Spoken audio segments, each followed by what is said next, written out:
कबीरदास जी का हम अगला जो शब्द है इसे ध्यान से समझेंगे। ये थोड़ा सा कठिन है, कठिन भी नहीं है, लेकिन आप अगर ध्यान से समझोगे तो ये समझ में आ जाएगा। इस पूरी जो ये वाला शब्द है, इस पूरे शब्द का तात्पर्य, जैसे आंधी और तूफान आने से सारे गंदगी, तेज़ हवाएं चलती है ना, उससे सड़कों की, घरों के आसपास की सारी गंदगी बह जाती है और उड़ जाती है।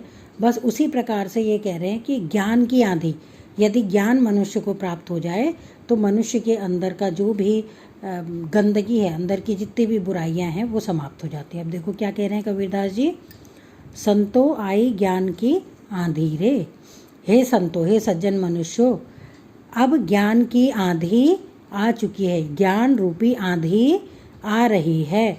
अब इस ज्ञान रूपी आंधी यानी ज्ञान की प्राप्ति होने के बाद हमारे अंतर मन में क्या क्या परिवर्तन आएंगे। अब उन्होंने आंधी का उदाहरण से दे रखा है, जैसे जैसे आंधी आने से जो जो होता है वही ज्ञान की प्राप्ति होने से मनुष्य के अंतर मन में परिवर्तन होता है। देखो, भ्रम की टाटी सबे उड़ानी, माया रहे न बांधी। जैसे आंधी आने से क्या होता है कि टाट से बने हुए जो कच्चे मकान वगैरह होते हैं वो सब उड़ जाते हैं। टाट आप जानते होंगे, एक पतला बोरा टाइप का होता है, उससे सब उड़ जाते हैं। और माया रहे न बांधी, यानी कि अब मोह माया उसे बांध नहीं पाती है। भ्रम की टाटी, हमारे जो मन के अंदर भ्रम था वो भ्रम रूपी टाट पट्टी सब उड़ गई है। किससे? ज्ञान की आंधी आने से। और माया मोह अब हमको बांध कर नहीं रख पाएगा। हित चित की द्वै थूनी गिरानी, मोह बलिंडा टूटा। हित चित का मतलब होता है स्वार्थ।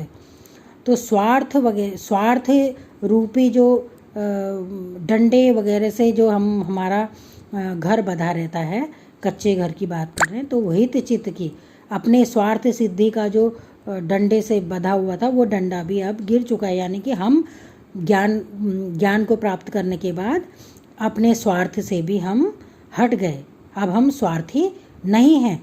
मोह बलिंडा टूटा। और माया मोह का जो डंडा था, माया मोह का जो डंडा था वो तेज आंधी आने से एक डंडा जिसने उस मोह को बांध कर रखा था, ऐसे ही ज्ञान प्राप्ति से क्या होगा कि हमारा माया मोह भी सब समाप्त हो गया है। तृष्णा छानी पड़ी घर ऊपरी, कुबुद्धि का भांडा फूटा। तृष्णा वैसे कहते हैं प्यास को। तो प्यास क्या होता है? मनुष्य की प्यास, एक तो ज्ञान की प्यास अलग हो गई। ये कौन सी प्यास हो गई? ये है जैसे धन दौलत, माया मोह, ये सारी चीज़ों की जो इच्छा थी, इच्छा मनुष्य की, वह सब भी खत्म हो चुकी हैं। कुबुद्धि का भांडा फूटा, और जो कुबुद्धि रूपी जो बर्तन था वो भी टूट चुका है। कुबुद्धि मतलब अज्ञानता भी हमारी समाप्त हो गई है। किसके आने से? ज्ञान के प्रकाश से। यानी ज्ञान प्राप्ति के बाद इतना परिवर्तन मनुष्य के अंदर हो गया है। जोग जुगति करी संतों बाधी, निरच चुए ना पानी। अब इस ज्ञान दे करके संतों ने हमारे इस जोग जुगति करके संतों ने उसे बांध दिया है, ज्ञान से हमको बांध दिया है। निरच चुए ना पानी, अब इसमें से बिल्कुल भी पानी नहीं गिरेगा। मतलब आंधी आने के बाद क्या क्या हुआ? बहुत सारी चीज़ें हुई। माया मोह रूपी डंडा भी टूट गया, स्वार्थ का डंडा टूट गया, और जो कच्चे टाट पट्टी वगैरह थे वे सब उड़ गए हैं। ऐसे ही ज्ञान प्राप्ति होने से क्या हो गया? हमारा जो हम स्वार्थ था, स्वार्थ समाप्त हो गया, अज्ञानता समाप्त हो गई, तृष्णा समाप्त हो गई, और संतों ने जोग जुगत करके हमको ज्ञान प्राप्त कराया। इससे क्या है? अब हमारे घर के अंदर से बिल्कुल भी पानी नहीं चूता है।